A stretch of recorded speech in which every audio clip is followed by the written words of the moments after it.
उपस्थित श्रद्धालु श्रावक समाज, आज मंगल भावना समारोह मनाया जा रहा है।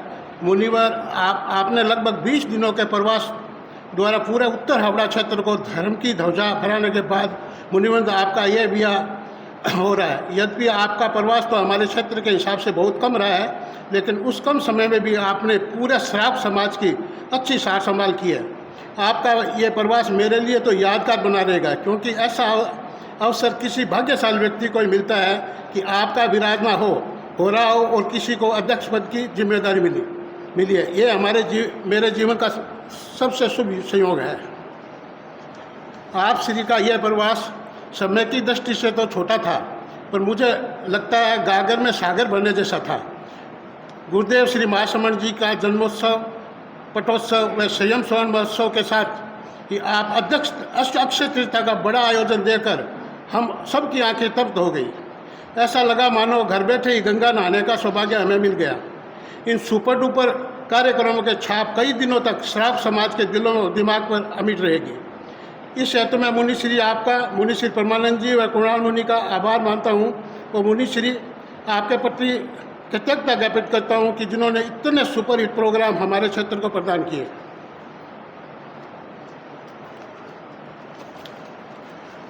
अब आप उपनगरों की ओर प्रस्थान हो रहा है, आपका उपनगरों की ओर प्रस्थान हो रहा है। मंगल भावना करता हूँ कि आप तीनों मुनिवंत के तनुरत में सदा सुख साता बनी रहे और आपके सिंगाड़े पर गुरुदेव की कृपा बनी रहे।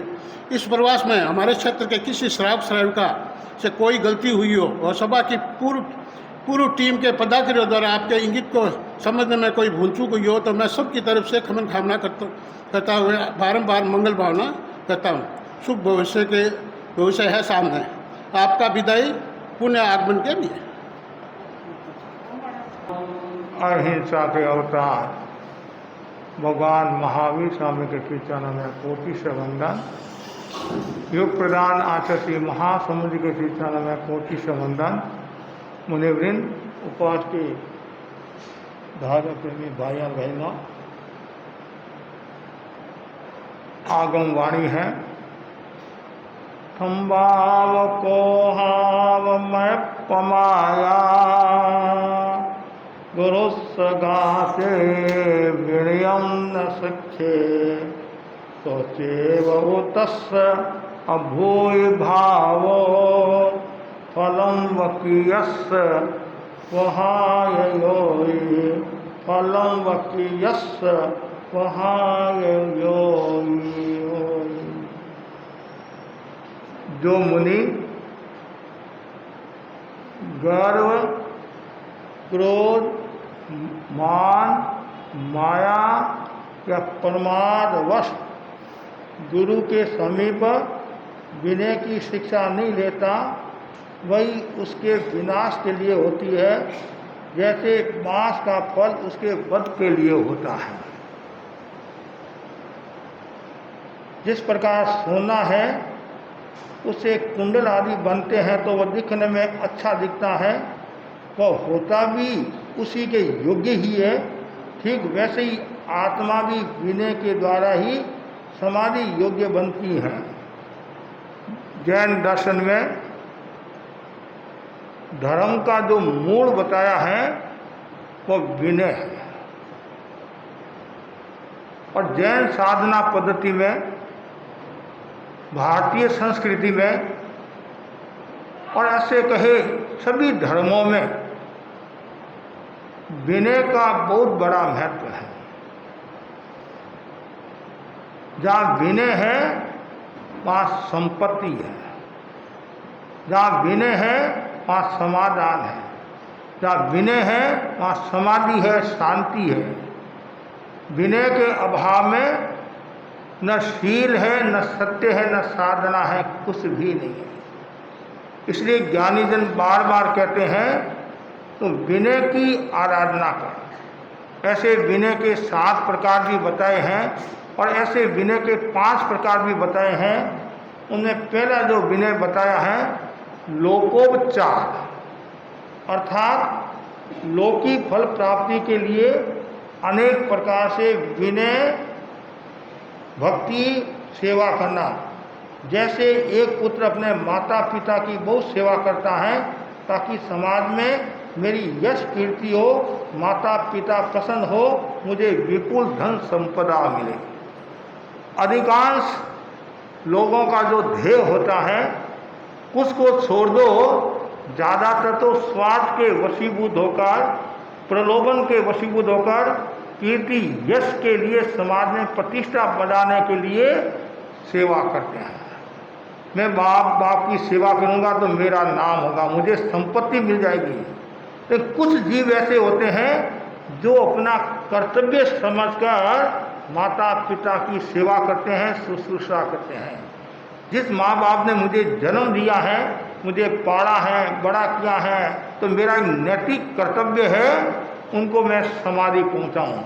ऐसे तो बिरले जीव होते हैं, लेकिन अधिकांश लोग लोकोपचार की दृष्टि से विनय करने वाले ज़्यादा होते हैं। दूसरा बताया अर्थ विनय। विनय क्यों करता है? अर्थ के लिए करता है, धन के लिए करता है। जैसा बताया गया है, धन की प्राप्ति के लिए राजा सेठ आदि का विनय करना, उनकी आज्ञा का पालन करना ताकि वो मुझे धन दे दे।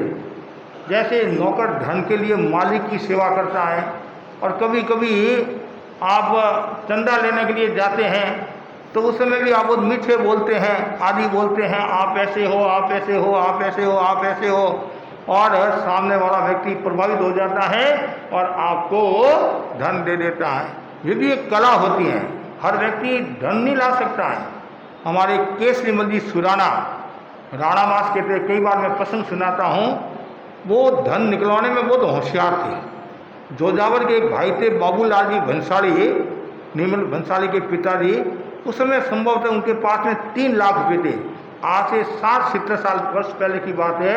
उनमें से 3 लाख में से 1.25 या 1.5 लाख रुपया निकलवा दिया, और राणावास में जो कॉलेज है नहीं, कॉलेज राणावास में, तो वो उनकी महत्वपूर्ण भूमिका रही। 3 लाख में से 1.25-1.5 लाख रुपया निकलवा दिया।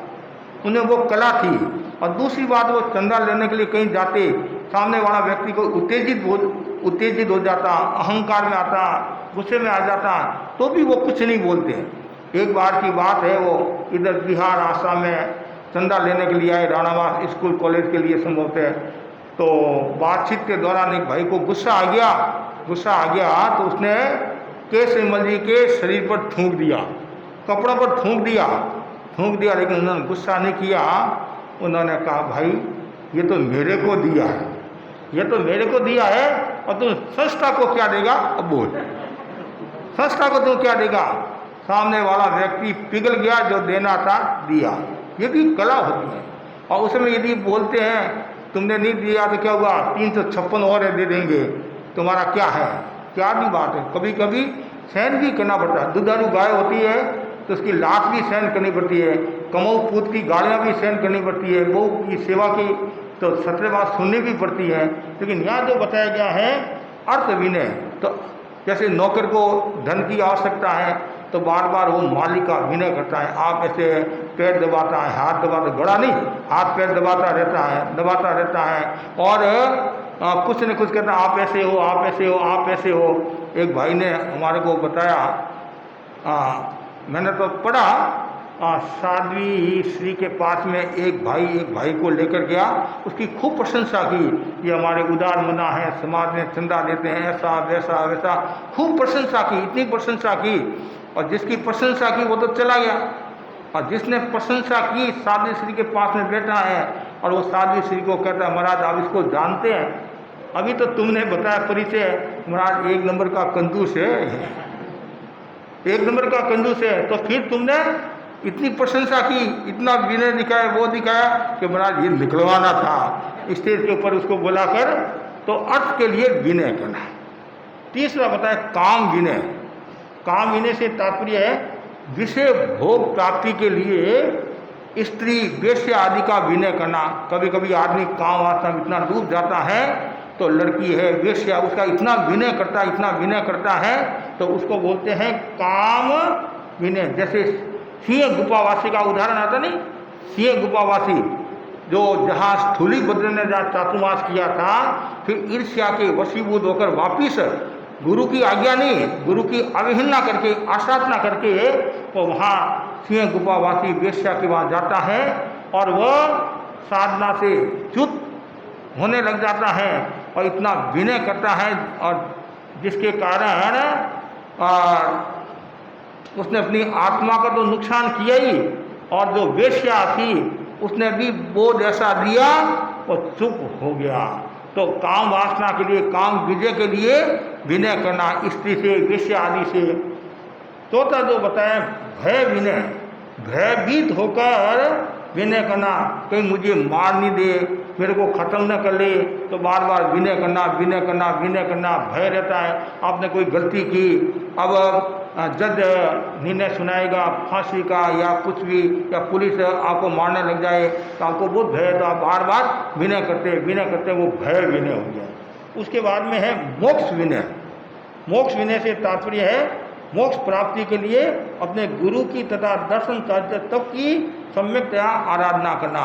मोक्ष मतलब आत्मा की विशुद्धि के लिए, आत्मा को परम पवित्र बनाने के लिए गुरु की सेवा करना, ज्ञान दर्शन तप की आराधना करना, वो हो गया मोक्ष विनय हो गया। मोक्ष का मतलब मोक्ष है, जिसने मोक्ष है कर दिया उसको मोक्ष हो गया, तो वो मोक्ष के लिए विनय करना। फिर है ये 5 प्रकार का विनय बताया है। तो ये विनय 7 प्रकार का भी होता है, 5 प्रकार का भी होता है। तो विनय के अलग अलग रूप है। कोई भय के वशीभूत होकर करता है, कोई मोक्ष के कारण करता है, कोई किसी के कारण करता है। लेकिन यहाँ बताया गया है जो मुनि के बारे में बताया गया है, जो मुनि गर्व करता है, अहंकार करता है, उसका नाश होता है। इसलिए कहा गया है अहंकार पतन की निशानी है। अहंकार में आदमी बड़ा नहीं छोटा होता है, खरा नहीं खोटा होता है, मुखिया नहीं मुखोटा होता है, और अहंकार अंत में व्यक्ति को गिराता है। कितना ही बड़ा आदमी क्यों न हो, और यदि वो अहंकार में डूबा हुआ है तो समझना चाहिए एक दिन उसका पतन है। चाहे आप कंस का उदाहरण ले लो, चाहे कौरव का उदाहरण ले लो, चाहे रावण का उदाहरण ले लो, चाहे दुर्योधन का उदाहरण ले लो, चाहे किसी का भी उदाहरण ले लो, जिन्होंने भी अहंकार किया है उनका नुकसान हुआ है। हमारे मंत्री मुनि, मामला मंत्री मुनि मंगल लाल जी स्वामी फरमाते थे, साधुओं किसका अहंकार करे, किस बात का अहंकार करे। हमारा पैर कितनी बार, हमारा ये जीव कितनी बार बोर की गुठली बनकर पैरों में रूड़ा, बोर की गुठली बनकर पैरों में रूला, किसका अहंकार करे। आज ये संपदा है, कल ये संपदा चली जाएगी, विपदा। आज रूप रंग है और कल जैसे बूढ़े हुए तो माता जी निकले तो क्या हाल हो जाता है। तो कोई भी चीज़ का अहंकार नहीं करना। और जो साधु बन गया है उनको तो विशेष ध्यान रखना चाहिए। क्यों? तुमने साधना को स्वीकार किया है, कर्म क्षय की और तुम्हारे को बढ़ना है, तो सबसे पहले तुम गर्व को छोड़ गर्व रहित जीवन जिए, विनम्रता का जीवन जीना। दूसरा बताया जो क्रोध करता है, क्रोध करता है, क्रोध के कारण भी आत्मा का नुकसान होता है। कोहो पींग पड़ासी, क्रोध से प्रीति का नाश होता है। क्रोध के जो कीटाणु हैं, जीवाणु हैं, वो बड़े खतरनाक होते हैं और वो कीटाणु जानलेवा साबित हो जाते हैं। कभी कभी व्यक्ति क्रोध में इतना अंधा हो जाता है, ऐसा कहा जाता है जन्माने से भी ज़्यादा खतरनाक कौन है? क्रोधान। अलग अलग बताया गया है, जन्म से अंधा आदमी इतना नुकसान नहीं करता है जितना क्रोध में अंधा आदमी नुकसान करता है। तो इसलिए मुनियों के लिए कहा गया है, सबके लिए है, क्रोध से बचना चाहिए। क्रोध करता है आत्मा का नुकसान, परिवार का नुकसान, समाज का नुकसान, और न जाने कितनी बीमारियां हो जाती हैं। क्रोध करने वाला मर्यादा का लोप करता है, आज्ञा का भंग करता है, शासन की अवहेलना करता है और मुक्ति से दूर हो जाता है। इसलिए हम बार बार कहा करते हैं क्रोध क्षणजीवी और परिणाम चिरंजीवी। क्रोध क्षण भर के लिए आता है और वो परिणाम लेकर चला जाता है, लंबा परिणाम। और कभी कभी ये क्रोध के कारण इतनी ये ग्रंथि गांठ बन जाती है, वो गांठ निकलती नहीं है। वो वैर प्रतिशोध का इतना भाव है, न जाने उसको कितने कर्म करने पड़ते हैं, कितने जन्म मरण करने पड़ते हैं। ऐसा कहा जाता है कुणाला नगरी, कौन सी नगरी? कुणाला नगरी। अलग अलग नगरियाँ होती है, राजगिरी नगरी, कुणाला नगरी, ऐसे कुणाला नगरी। कुणाला नगरी में अनेक अच्छे लोग थे, धार्मिक लोग थे, सामाजिक लोग भी थे, व्यवहारिक लोग भी थे। एक पिंगल नाम का और एक कपिल नाम का 2 व्यक्ति थे। पिंगल और कपिल दोनों के आपस में बहुत अच्छा प्रेम था और सब दृष्टियों से वो अच्छे थे। लेकिन कभी कभी क्या होता है, कुछ छोटी सी बात को लेकर तनाव पैदा हो जाता है, कभी सामाजिक तनाव पैदा हो जाता है, कभी पारिवारिक तनाव पैदा हो जाता है, कभी व्यावसायिक तनाव पैदा हो जाता है। तो कारण ये हुआ पिंगल और कपिल के बीच में कोई छोटी सी कोई बात हुई, उसके कारण अनबन और मन मुटाव हो गया, दोनों ने बोलना बंद कर दिया। ये बोलना बंद करना तो बहुत सरल बात है। ये छोटे छोटे बच्चे होते नहीं, वो भी कहते किट्टी, मतलब कट्टी बोलते नहीं, कट्टी, हाँ कट्टी है, कट्टी मतलब, और क्या समझते हैं, और तुमने क्यों बोलना बंद किया, इसने बोलना बंद कर दिया तो मैं भी कम थोड़ा ही हूँ, मैं भी कम थोड़ा, मैंने बोलना बंद कर दिया। तो वैसे ही दोनों ने बोलना बंद कर दिया। लेकिन पिंगल की जो आत्मा थी वो सरल थी और क्षमावान थी, निर्मल थी, पवित्र थी। उसने सोचा गुस्सा नहीं करना है, गुस्सा करने से नुकसान ही नुकसान है, नुकसान ही नुकसान है। तो पिंगल ने अनेक बार कपिल से खमत खावड़ा किया, और खमत खावड़ा भी कौन करेगा, जिसकी आत्मा सरल होती है वही खमत खावड़ा कर सकता है, और जिसकी आत्मा सरल नहीं है वह कभी खमत खावड़ा नहीं कर सकता है। ऐसे ऊपर से तो बोलेगा समझो समझो, और भीतर से बोलता है मर जाओ। हाँ, कभी कभी हम देखते हैं ऐसे आप गले से गला मिलाते हैं, हम सोचते हैं इसके जैसा कोई आदमी नहीं है, और थोड़ी देर के बाद में पता चलता है महाराज ये तो व्यवहार निभाना है, इसलिए करना पड़ता है, और आप भी जानते हैं और हम भी जानते हैं आपके इनके और हमारे क्या संबंध है। तो ये जो कथनी करने की असमानता होती है कभी कभी समस्या खड़ी कर देती हैं। तो ये पिंगल इतना शांत, इतना समझदार था, अंतःकरण से खमत खाना किया, लेकिन कपिल ने खमत खाना नहीं किया। उसने गांठ रखी, राग देश की गांठ रखी, और राग देश की गांठ बड़ी खतरनाक होती है, और ऐसे भी गांठ खतरनाक होती है। देखो ऐसा बताया जाए, ये गन्ना होता है नहीं, गन्ना में यदि गांठ है तो उसमें रस नहीं होता है, और शरीर में यदि कहीं गांठ है तो खतरा रहता है कैंसर कैंसर कैंसर कैंसर। कोई छोटी सी फुंसी भी हो जाती है तो भी भय क्या रहता है, कहीं कैंसर तो नहीं है, कैंसर तो नहीं है, कैंसर तो नहीं है। तो ये गांठ खतरनाक होती है, और राग देश की गांठ तो और ज़्यादा खतरनाक होती है। ये गांठ, बाहर की गांठ तो एक बार जीव को मारती है, एक बार मारती है, कई गांठ हुई, कैंसर हुआ और मृत्यु को प्राप्त हो गया। राग देश की जो गांठ है वो जीव को बार बार मारती रहती है। पहाड़ से व्यक्ति नीचे गिरता है, एक बार मरने की संभावना रहती है, लेकिन ये क्रोध रूपी पहाड़ से जो गिरता है बार बार जो क्रोध करता रहता है, तो बार बार वो जन्म मरण करता रहता है। ये क्रोध खतरनाक है। लेकिन कपिल ने खमत खावना नहीं किया, और कालांतर में कपिल तपस्वी बन गया। सन्यासी में अलग अलग नहीं, तपस्वी बन गया।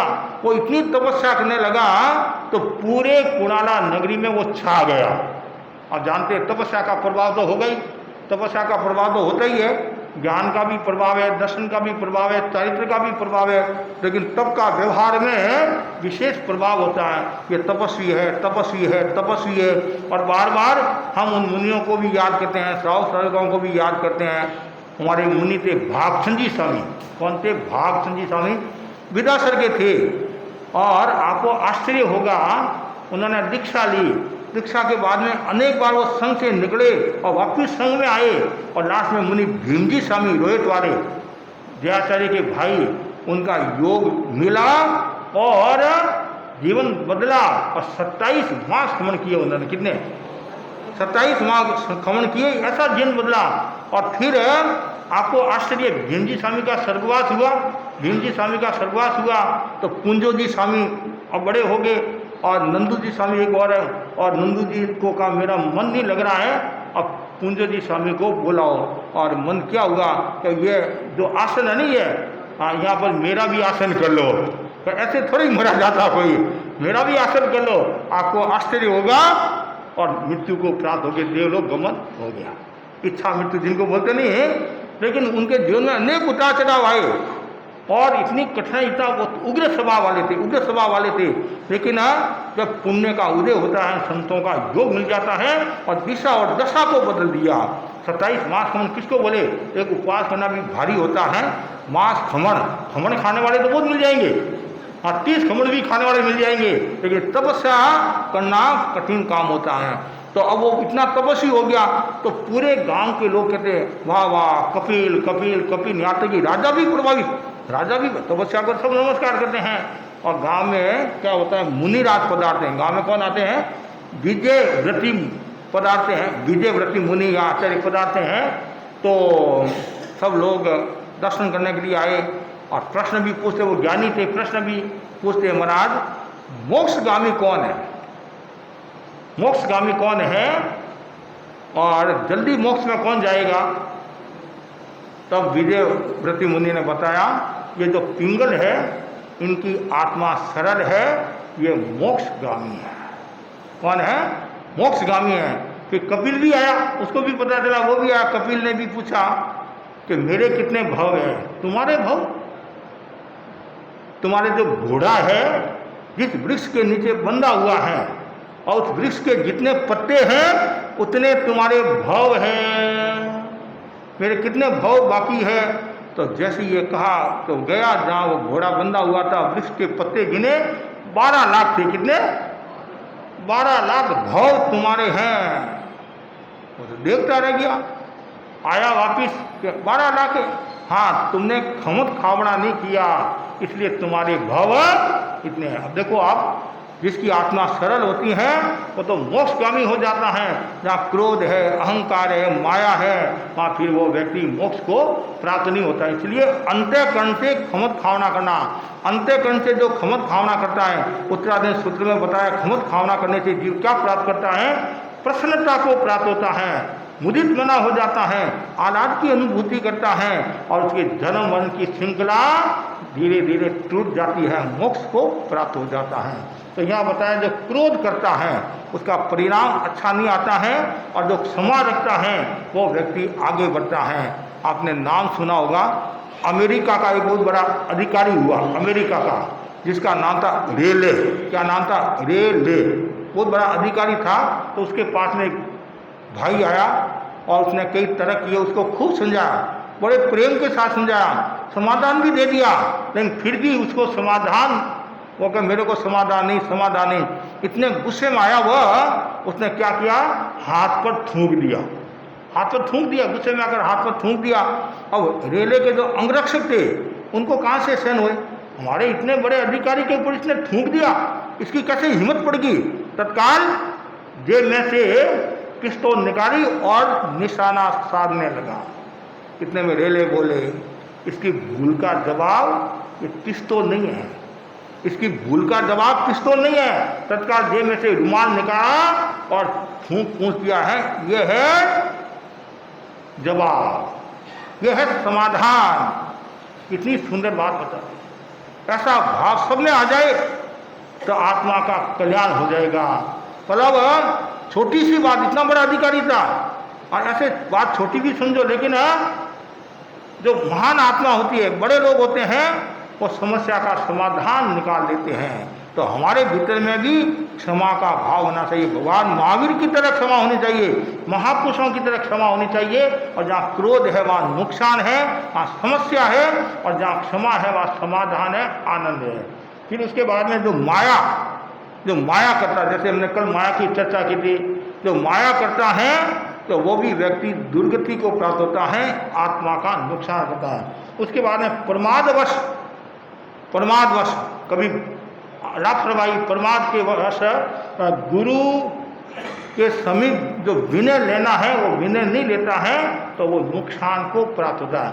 मूल यहाँ बताया गया, गुरु और शिष्य का संबंध बताया है। यदि गुरु से शिक्षा प्राप्त करना है तो वह मुनि गर्व नहीं करे, क्रोध नहीं करे, माया नहीं करे और प्रमाद नहीं करे। ये नहीं करेगा तब तो शिक्षा है। और यदि यह प्रमादवश गुरु के समीप विनय की शिक्षा नहीं लेता है, वह व्यक्ति उसके लिए विनाश की, तो जैसे बांस होता नहीं, बांस के लिए खुद वो उस मतलब पिचक का फल उसके वध के लिए होता है। वैसे जो अभिमानी है, अहंकारी है, क्रोधी है, मायावी है और छल कपट करने वाला है, उसकी शिक्षा उसके लिए नुकसानकारी हो जाती है, कभी कभी नुकसानकारी हो जाती है। कभी कभी कहते महाराज इसके पास में इतना ज्ञान है तो इतना अहंकार है, इसके कारण ये नीचे आ रहा है, रसातल की ओर आ रहा है। तो जिसके पास में ज्ञान है तो उसको तो बहुत विनयवान होना चाहिए, और जितना वो विनयवान होगा उतना ही आगे बढ़ेगा। आचार्य महाप्रज्ञ का जीवन देखो आप, कितना ज्ञान था, और ज्ञान था लेकिन कितना विनय था।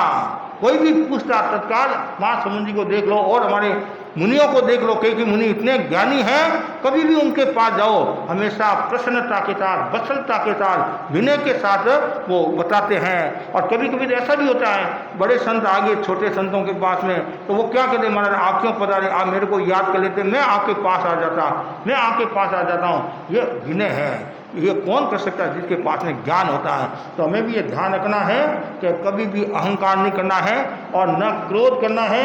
और क्रोध में आदमी है आग बबूला हो जाता है तो वो शिक्षा से वंचित हो जाता है, और कभी कभी धन से भी वंचित हो जाता है। यदि उसको धन मिलने वाला है, पदार्थ मिलने वाला है, वस्तु मिलने वाली है, और यदि वो क्रोध में आ गया तो वो संपदा चली जाती है। और ऐसे ही मायावी का हाल होता है, और मायावी छल कपट करके अपने जीवन को खाली कर देता है। और यदि सद्गुणों से भरना है तो माया को छोड़ना पड़ेगा।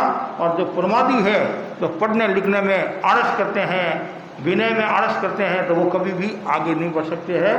तो बस इतना ही मैं आपको कहना चाहता हूँ, यहाँ जितने भी जो भाई बहन बैठे हैं वो सब विनय की आराधना करें, और जो जितना ज़्यादा व्यक्ति विनय की आराधना करेगा वो उतना ही आगे बढ़ेगा।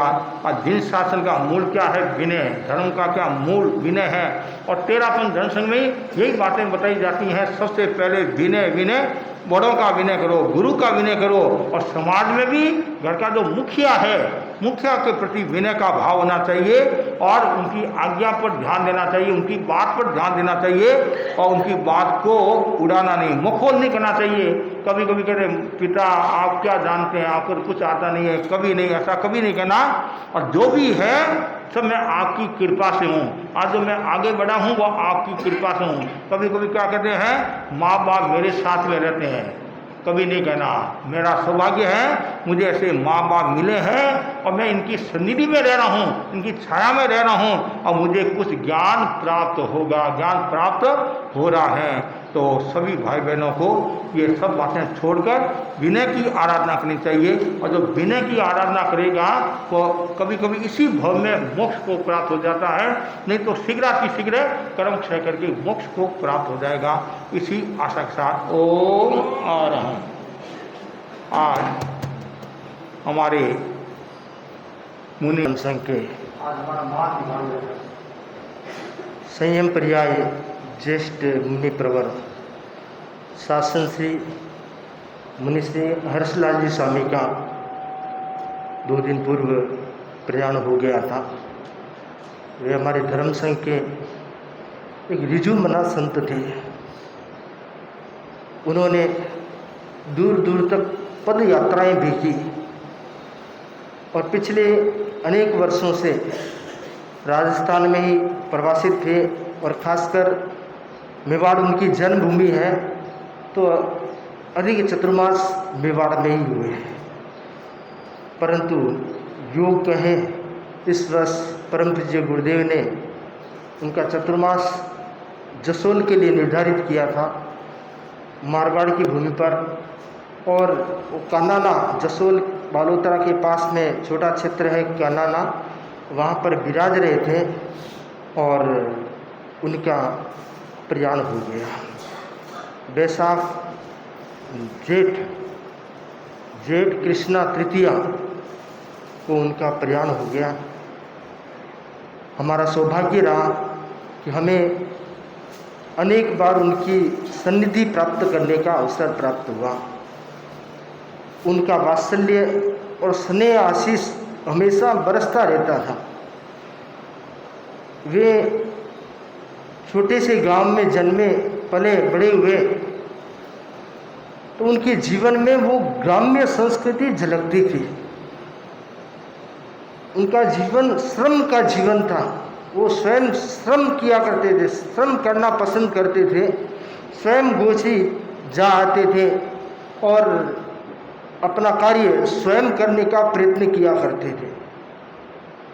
स्वावलंबी थे, दूसरों पर आधारित रहना उन्हें पसंद नहीं था।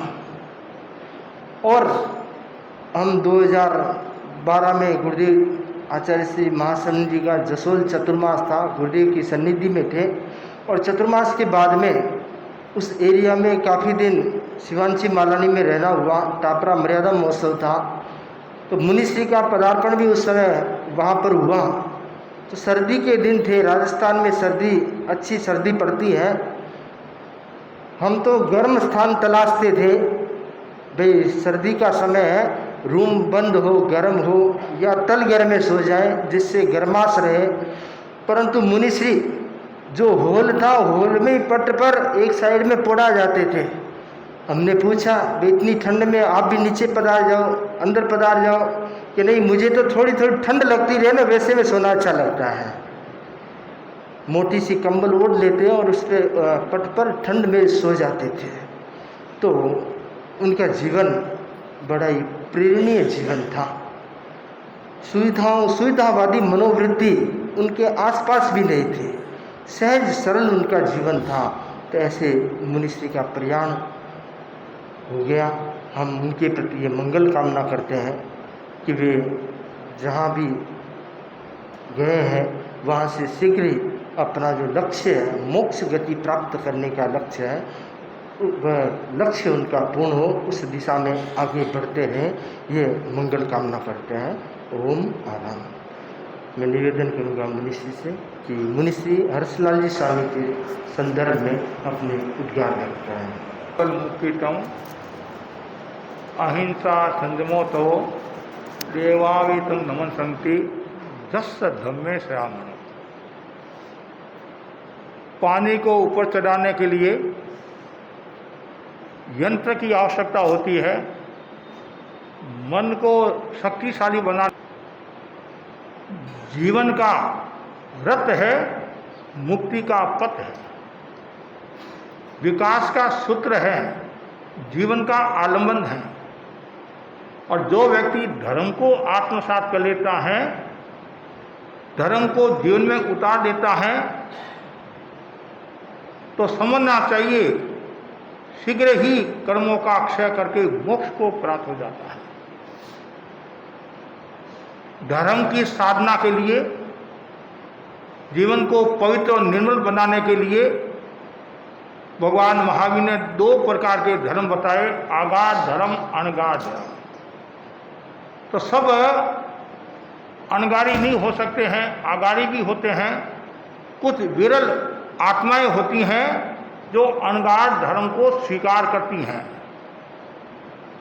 और जो अनगाध धर्म को स्वीकार करती हैं और उसमें मन लग जाता है, उनका बेड़ा पार हो जाता है। 10वें कालिक सूत्र में बताया गया है, जो साधु साधना में रम जाता है वो देवलोक के सुखों को लांघ देता है, देवलोक के सुखों को लांघ देता है। और जो नहीं रमता है तो नरक से भी ज़्यादा दुख को निमंत्रण देता है। हमारे मुनि हर्षलाल जी स्वामी अनगारी थे, साधनाशील थे, तपस्वी थे, विनयवान थे, श्रमशील थे और सूक्ष्म लिपि में दक्ष थे, लिखने में दक्ष थे। तो धर्म की जब हम चर्चा करते हैं, इतने गुण जिसमें होते हैं, तो धार्मिक भी होता है और अनगारी तो है ही, साधु है तो अनगारी तो है ही। तो उनमें सबसे पहला जो मुझे गुण दिखा वो भद्र परिणामी थे। और साधु की सबसे बड़ी जो विशेषता होती है वो होती है भद्र परिणामी। साधु यदि भद्र होता है, सरल होता है, तो उसकी गति भी सुगति होती है। इतने सरल थे, इतने सरल थे, कहीं माया नहीं, दाव पेच कुछ नहीं। और दूसरी उनकी जो विशेषता थी वो इतने विनम्र स्वभाव के थे, छोटे संतों को भी इतना स्नेह देते थे, इतनी वत्सलता देते थे, और बड़ों के प्रति तो उनका बहुत विनय था, बहुत विनय था। और वो मुनि राकेश कुमार जी स्वामी के साथ वर्षों तक रहे।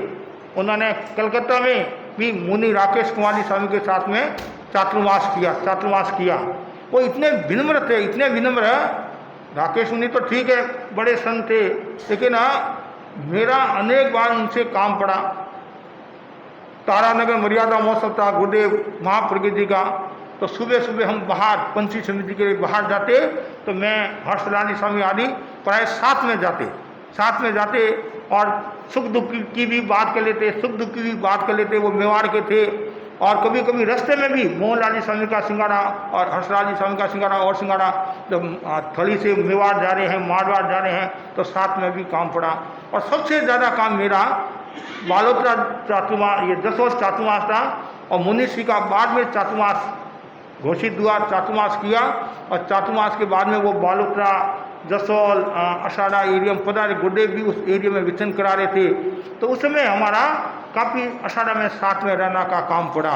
तो कोई भी बात होती, जैसे अषाढ़ा में कोई चीज़ एक समस्या आ गई, तो उन्होंने क्या कहा, इतने बड़े संत थे, मैं तो उनके सामने उनका बच्चा, मतलब बेटे के समान, उन्होंने क्या कहा, हमारे मुनि दिनेश कुमार जी है, ये आपको समाधान देंगे ये बात। और मैंने भी उनका पूरा विनय रखा, मैं कि मेरा नहीं है जो लिखा, और जो भी है वो मैं मुनिश्री के नाम से गुरुदेव को निवेदन करा रहा हूँ कि हमारे बड़े संत हैं, इनका जैसा निर्देश होगा। तो फिर मुनिश्री ने गुरुदेव को निवेदन कराया और गुरुदेव ने समाधान भेजा। लेकिन वो बड़े संत होने के बाद भी इतना मेरा सम्मान रखते थे। और आश्चर्य की बात है, मुझे तो याद नहीं है उनकी जीवनी छपी, तो उन्होंने अपनी प्रस्तुति में क्या लिखा कि मुनि दिनेश कुमार जी की प्रेरणा से मैं जीवनी लिख रहा हूँ।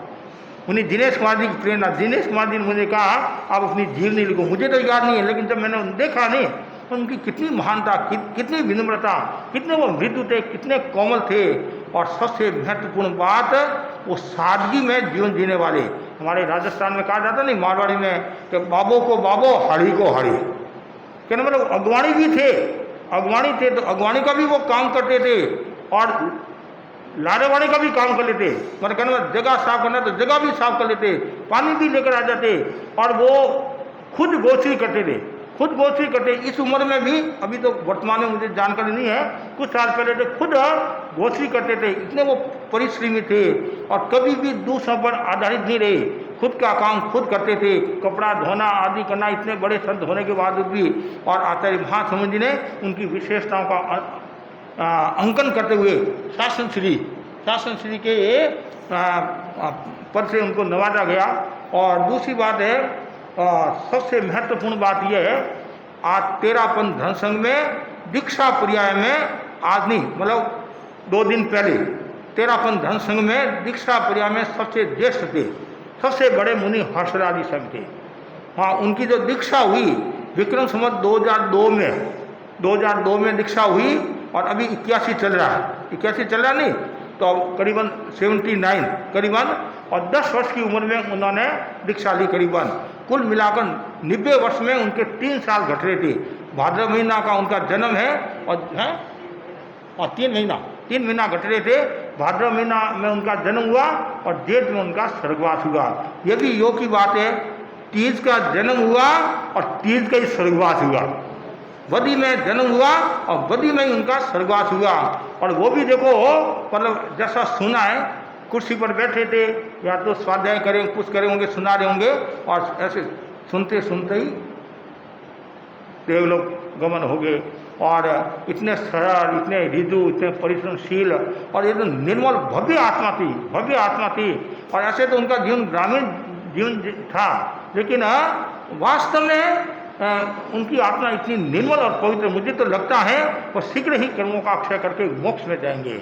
और दूसरी बात है, आज हर्षलाल जी स्वामी को हर कोई नहीं जानता होगा, ऐसे प्रवचनकार भी थे, अच्छा प्रवचन देते थे, संग्रह भी उनके पास में अच्छा था, व्याख्यान की सामग्री भी अच्छी थी। और सबसे महत्वपूर्ण बात है, उन्होंने एक श्रीमद् भगवत गीता एक पन्ने में लिखी, एक पन्ने में 700 श्लोक लिखे, एक पन्ने में, और बिना चश्मा। और पुराने समय में बड़ू की कलम आती थी, बड़ू की कलम। और ये कब लिखा? 2018, विक्रम संवत 2018, अर्थात करीबन 63 वर्ष हो गए। और इन्होंने गीता, उत्तरायण आदि कई ऐसे सूक्ष्म लिपि, ऐसा कहा जाता है, गीता, उत्तरायण सूत्र, 10वें आलियम, भक्तमणि स्तोत्र आदि, मतलब एक पृष्ठ में ये भगवत गीता लिपिबद्ध की बात। बड़े बड़े राष्ट्रपति प्रधानमंत्री भी देखकर चकित हो गए कि इन्होंने बड़े बड़े शहरों में चातुर्मास बोध किए। मुनि राकेश कुमार जी स्वामी के साथ में दिल्ली, कलकत्ता, जयपुर आदि अनेक, और फिर गुरुदेव ने उनको सिंगारपति भी बना दिया 2045 विक्रम संवत 2045 में उनको सिंगारपति बनाया और अनेक क्षेत्रों का उन्होंने अनेक क्षेत्रों में विचरण किया। और बीच बीच में सिंगारपति होने के बावजूद भी बीच बीच में वो राकेश मुनि के साथ में चातुर्मास करते। कभी गुरुदेव वो राकेश मुनि अर्ज करते मुझे हर्षराज जी स्वामी कृपा करा हो, तो गुरुदेव दोनों का संयुक्त चातुर्मास भी कराते। उन्होंने इधर कलकत्ता की भी यात्रा की, मुंबई, दिल्ली, राजस्थान, हरियाणा, पंजाब, और वो कहते थे कि भाई एकदम सादा जीवन जीना। और आपको आश्चर्य होगा, वो मेवाड़ी थे तो हाथ में रोटी ऐसे ले लेते थे, हाथ में रोटी और मिर्च आदि है बस, भिंडी का वो फरमाते थे। संभव मुझे याद है कि भिंडी यदि मिल जाए, भिंडी का मतलब एक भिंडी मिल गई, भरमी भिंडी बोलते हैं, पर इतना में हमारा पेट भर जाएगा। मतलब इतने वो सादगी में, और कोई खाने की आसक्ति नहीं, और एकदम सरल जो मिला, राबड़ी है आदि कुछ भी, पर इतने सरल थे। तो उनके पास में रहते तो बहुत आनंद आता था, उनकी सन्निधि में रहते तो हमें ऐसा लगता था हमें ऊर्जा मिल रही है और ज्ञान मिल रहा है। और वो भी उनके पास जो भी हम कहते हमारे को ये सुनाओ करो, तो कभी वो आलस नहीं करते थे। ऐसे मुनि का जाना संघ के लिए एक कमी महसूस होती है, कमी महसूस तो होती है। आज बड़े संत वरिष्ठ संत, लेकिन नियति के सामने तो किसकी चलती नहीं है। जो जन्मा है मृत्यु को प्राप्त होगा। और यह भी कहा जाता है दीक्षा ले तो लाख और ये तो जाए तो 1.25 लाख। इसका मतलब क्या हुआ, जिस श्रद्धा के साथ में दीक्षा स्वीकार की और उसी श्रद्धा के साथ साधना करते हुए मृत्यु को प्राप्त होता है, तो सवाए काम हो जाता है। और ये भी शुभ बात समझिए, उन्होंने ज़्यादा सेवा नहीं ली, ऐसे लेकर ज़्यादा सेवा नहीं ली और आत्मा का कल्याण कर दिया। और साथ में हमारे मुनि यशवंत कुमार जी जसोल की है, ये भी योग की बात जैसे संतन बताया। अधिकांश इन वर्षों में इनके चातुर्मास मेवाड़ में हुए, लाछुड़ा, भीलवाड़ा, छोटे छोटे गांव हैं बड़े, मतलब, और उनका मेवाड़ अनुकूल भी था। लेकिन इस बार गुरुदेव ने मैत्री कृपा करके मेरी जन्मभूमि और यशवंत मुनि की भी जन्मभूमि, जिनके साथ वो है, मतलब हाँ यशवंत मुनि है, और लेकिन योग है। चातुर्मास मारवाड़ में फरमाया, लेकिन चातुर्मास कर नहीं सके, उससे पूर्व ही और कान्हा में जेठ कृष्णा तृतीया के दिन सुबह 5 बजे के आसपास करीबन उनका स्वर्गवास हो गया। और हम तो यही मंगल कामना करते हैं, वो जहाँ कहीं भी है उत्तरोत्तर ज्ञान दर्शन साहित्य तक की आराधना करते हुए श्री वृद्धि मोक्ष पद को प्राप्त हुए, मोक्ष को प्राप्त हुए। ऐसे मुनियों के जितने गुणगान करें उतने थोड़े हैं। क्यों मैं और परमानंद कुणाल मुनि का तो देखने का काम नहीं पड़ा, कुणाल मुनि के देखने का काम नहीं पड़ा, क्यों वो उधर थे, हम इधर आ गए। और परमानंद जी हम और मुनि मोहनलाल यहाँ में, जिनका कई बार काम भी पड़ा। और अच्छे संते, भले संते, और एकदम शान दान संते, चरित्रवान संते, और आचार संपन्न संत थे, और विचारों में भी उदारता थी, व्यवहार कुशल थे, और अच्छे संस्कार के धनी थे, और निष्प्रिय साधक थे। तो ऐसे मुनि के जितने गुणगान करे उतने थोड़े हैं। इसी आशा के साथ ओम अरहम। ये पन्ना भगवत गीता एक पन्ने में, हाँ, और साथ में थोड़ा सा और भी पन्ना है। ये ओरिजिनल कॉपी है।